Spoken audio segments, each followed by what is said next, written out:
Last video में मैंने about addiction and childhood trauma इन दोनों को रिलेट कर कर एक रील बनाई थी जिस पे काफ़ी लोग रिलेट कर पा रहे थे। But no one asked for the proper solution because सबको यही लगता है कि सोल्यूशन मिलना इज़ लाइक इम्पॉसिबल। अब देखो चाइल्डहुड ट्रॉमा अगर मैं बोलूँ तो it can last for like 16, 15, 17 years. ऐसा बहुत होता है कि इतने लॉन्ग टाइम तक चीज़ें चल सकती हैं बिकॉज़ तुम्हारे घर में, तुम्हारे आस-पास या फिर तुम्हारे रिलेटिव्स तुम्हें अपने टॉक्सिसिटी का शिकार आराम से बना लेते हैं। But the thing is that how to get out of it because now you are adult. Now तुम्हारे पास कोई एक तो रास्ता होगा जिससे तुम निकल जाओ और तुम्हारे प्रेज़ेंट सेल्फ को तुम बहुत अच्छे से रिज़ॉल्व करके और एक ब्राइट फ्यूचर की तरफ बढ़ो तुम। तुम्हें कभी अब प्रेज़ेंट मोमेंट में ट्रॉमा फेस करना ना पड़े, ऐसा कोई तो सॉल्यूशन होगा ना।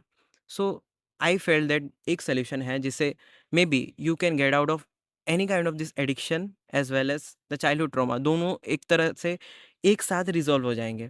And that is to be unbothered and analytical. अब क्या मतलब है इसका? इसका मतलब ये है कि देखो चाइल्डहुड के टाइम पे हम कच्चे होते हैं।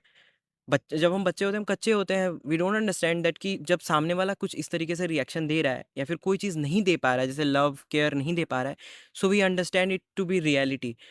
तो जैसे जैसे हम बड़े होते हैं हमारी अंडरस्टैंडिंग बढ़ती है। अब नाउ वहाँ पे तुम्हें ये चीज़ समझना होगा कि that was just passed. Present self में तुम्हारे लाइफ में बहुत सारे ऐसे लोग आ सकते हैं if you just want deeply कि आए।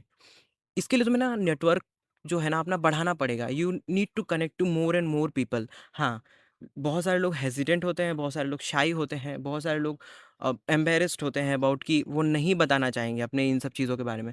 But the thing is that you can talk to people, as many people as you can. ये एक तरीका है। एंड ये चीज़ को डीपली एक्सेप्ट कर लेना कि past was past but now you can have full over control over your situations. तो तुम अब अपने लाइफ को अपनी अकाउंटेबिलिटी मानकर चलो कि तुम अपने लाइफ को खुद सुधारोगे। You won't let the past destroy your present. तो इस तरीके से तुम वहाँ से निकल पाओगे। एंड अनबॉर्डर्ड रहना ये तुम्हें सीखना पड़ेगा। अदरवाइज क्या होगा ना, बार बार वो ट्रिगर्स आएंगे, बार बार तुम्हें उसी लूप में फंसाएंगे। सो अनबॉर्डर्ड रहने के लिए तुम्हें अलग अलग तरह के एक्सपीरियंसेस लेने पड़ेंगे, अलग अलग इंसान से बात करना पड़ेगा। ठीक है, ये एक दिन में तो नहीं होने वाला है but you have to do that. So ये एक प्रोसेस है, you need to follow that. अगर तुम्हें लगा कि ये सही है तो फिर you can just comment down below कुछ भी।